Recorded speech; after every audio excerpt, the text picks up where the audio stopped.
Welcome to the MLB Coast to Coast podcast, brought to you by Play Picks and The Lines. Coming to you from the West Coast, Josh Lander, joined by my guy Nate Weitzer on the East Coast. We are missing our man Mo Nuara. He's coming back from Vegas after a pretty successful trip. If success looks like drinking a lot and getting to gamble and winning some money, then I think he had a very successful trip. So we'll welcome him back tomorrow. On this one, we're riding together here as we look at this Tuesday night slate. Pretty full slate of games just to choose from here on our nighttime and late afternoon games, depending where you are. Make sure you are liked and subscribed to that page. Continue to follow along with us as we are bringing you these videos each and every weekday of this MLB regular season. Also want you to head to thelines.com where Nate and Mo and gang have plenty of content up about the MLB each and every day. Also finishing out that NBA finals with you guys as well. So make sure you're checking all that stuff out. And as always, if you do still need a FanDuel or DraftKings account, head to fdpicks.com or dkpicks.com. Find those listings in your area, such as Tuesday night's slate. Nate, let's get into it. Yeah, one afternoon game, Liberatory going for the Cardinals again against the Pirates. And then we get into a full night slate. Braves, huge favorites once again, minus 250 at Washington with Max Fried going for Atlanta. Miami's plus 135 at Philly. The Rays are plus 190 at the Yankees, who are throwing Garrett Cole. O's plus 190 at the Blue Jays. Brewers plus 135 at the Mets. Athletics plus 185 at Fenway against Nick Pivetta and the Red Sox. White Sox minus 185 at Detroit. Second half of that doubleheader in St. Louis, the Cards are minus 205. Astros minus 125 at Texas. Padres minus 135 at Chicago, the Cubs. Cleveland with Bieber delay today here, minus 170 at Colorado. Reds in a toss-up at Arizona. Royals plus 210 at Giants. Angels open that series at Dodger Stadium. It's plus 165 with Syndergaard on the mound against the Dodgers and Gonsolin. And then finally the Twins, slight underdogs at Seattle. I'm going to start once again with the Braves, even though they're huge favorites. I think it's rare you get something that's almost this certain in baseball with all the variance that comes with the game. But I don't think that their 12-game win streak ends tonight at all. I think they roll. They should pile up runs once again, too. They're averaging 7 runs per game during this stretch with a collective 894 OPS. And the team total for the Braves is 5.5 runs. It's plus 104. And you could also get plus 104 at FanDuel for them to win by 3 runs or more. That run line, that adjusted run line, a little more tempting with them on the road. So you know they will get 9 innings worth of batting. And it's just that they're facing a Nationals team that has a bad bullpen, 5th worst ERA, and they're starting a completely unproven rookie in Jackson Tetrault, who has not even been good in the minors this year. He's given up a 17.5% home run fly ball with a 5.25 FIP in 12 outings in AAA, and in AA, striking out less than 7 batters per 9 innings and getting a 36% ground ball rate, very low. If you're not able to get the type of contact or swings and misses you want at the AA level, what happens now when you go up against the Braves lineup that's really the hottest in baseball over the last 2 weeks, that has just killers all over, all on both sides of the plate and all over this lineup. So I expect the Braves onslaught to continue here and Max Fried to be solid. He's a quality start machine. His last 4 now, 2-0 with a 1.38 ERA. His last 4 versus Washington in his career, 2-1, 1.93 ERA. And you look at Juan Soto's splits against him, that's going to be key. That's basically what the Nats have here. He's 6 for 19, but only one of those hits, not a single, and he has 8 Ks in there too, so not great. Nelson Cruz over 6 lifetime. The Nats, after starting red hot against lefties, have really cooled off. They're now down to 98 weighted run created plus versus lefties, so no longer able to sustain that. And Fried, I think, navigates this with the Braves bullpen pitching much better. A lot of reasons to like them, but you're not getting much juice unless you take their run line, their run total, or juke the run line in some way. Or, I mean, like we said the last time Fried pitched, feel free to just parlay this with another game you like and get a little bit of extra juice with the Braves minus 250, close to a lock. Yeah, that feels right. I mean, we're just picking on the Nats, and obviously going to continue to look for to areas to bet the Braves. Betting the Braves is really all I have emotionally to save me from the fact that I know an impending collapse from the Mets is coming, and that the Braves are coming for them with how good they look. It's the same thing they did last season in terms of how they switched it around, and really eerily similar numbers to start the season, and then the turnaround came. There's the possibility that the Nats, they've been hitting a bit better with a bunch of those guys in the middle of the lineup. Don't need to tell you about Juan Soto, but Ruiz has been a lot better. Nelson Cruz coming along, and Franco as well. So, I mean, they've got plenty of guys hitting. If he does hang one, and that's the only thing you're really looking for. That's the only way Fried really gets in trouble here. If he does hang one, his exit velocity is not. It's down. His hard hit rate is good, but it's not the best for. It's one area that I think you can at least find some ability to hit him. Like I said, if he does leave one for you, but at the same time, the fact that we're throwing another rookie out here against the Braves lineup because Strasburg's just unable to go at this point, and is not the same pitcher, and obviously there's no reason to put him out there. Just see what you have in the Nats, but this is not the time that obviously with this red hot Braves lineup that you want to pick them. The only thing you might consider is if they can touch up Fried, for a couple of runs. Their team total sits at about 4 at -115 for the Nats. I do like the way that they've been hitting. I'm just really looking for another way to bet this game on top of the fact that the Braves are a pretty easy pick. And at times like this, even at, those really short odds, really long odds, rather, you really have to feel good about them, being able to still get you the money that you want here on this game tonight. So I'm going to move on to another game here, Nate, where the Rays are headed to the Yankees. Mentioned that when the Rays are at +190 now, total of 8 runs, sitting at about, whether you like the over is about even money here, the under at about -120.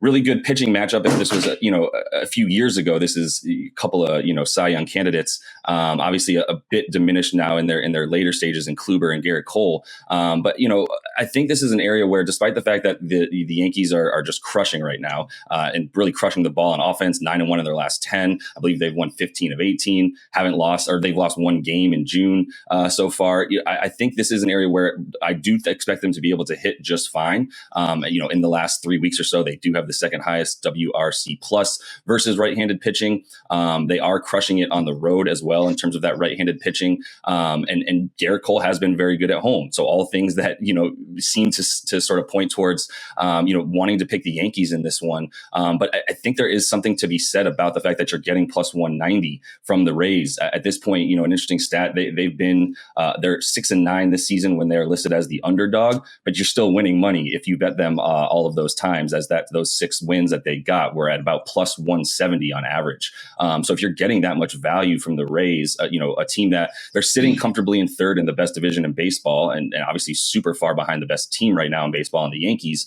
But they do have some numbers in terms of Kluber, who, look, he's not the same Kluber. He's definitely worse on the road right now in terms of his ERA up above 5, a 4.27 FIP, and giving up about 10.5 hits per 9, whereas at home that's down to about 7 hits per 9, 3.0 ERA, that whipped down to about 1.05. So it's just a very stark contrast, but he doesn't beat himself. He's not going to walk those Yankees he's only got a 4% walk rate this season. And I don't expect him to have any trouble with the Yankees and hitting his marks. He does have some potential for some positive regression with that xFIP at about 3.76, a little bit better than his ERA, but his regular FIP rather, but his xERA is also predicting him to go down. So I do like some runs in this game. I know, initially the unders is seemingly like the play at -120, but I do think Kluber, especially because he's on the road, and the Yankees do hit that left-handed pitching pretty well, or right-handed pitching pretty well at home as well.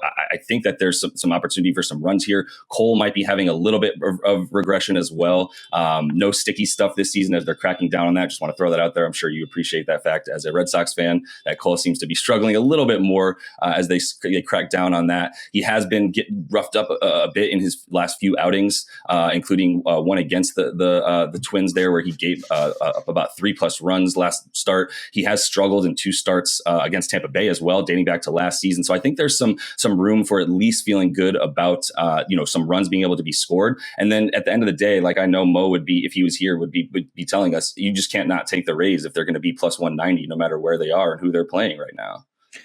Yeah, I mean, Cole has some great stuff, but you mentioned that the Yankees are 9-1 in their last 10, and that loss is Garrett Cole getting hammered by the Twins, and he was hammered, as you mentioned, twice by the Rays last season. Did pitch well in Tampa Bay in May, but they saw him recently. So what I see here is a correlation play where if you're gonna bet the Yankees, go ahead and parlay that with the over. Then all of a sudden you're getting plus 160.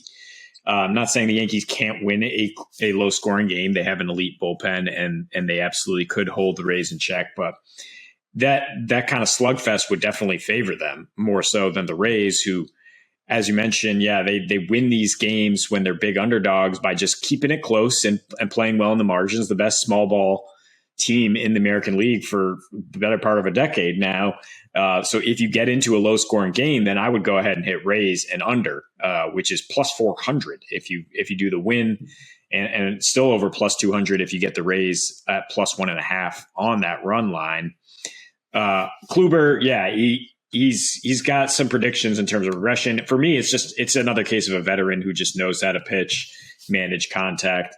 He's facing a team that he was a part of last year, so he will have some insider tips. And the Rays coaching staff, really bar none, and they know how to limit the Yankees' big bats. You look at both Stanton and Judge hitting Stanton's hitting 225 in his careers, Judge hitting about 240. Both guys have about a 35% K rate against Rays pitching.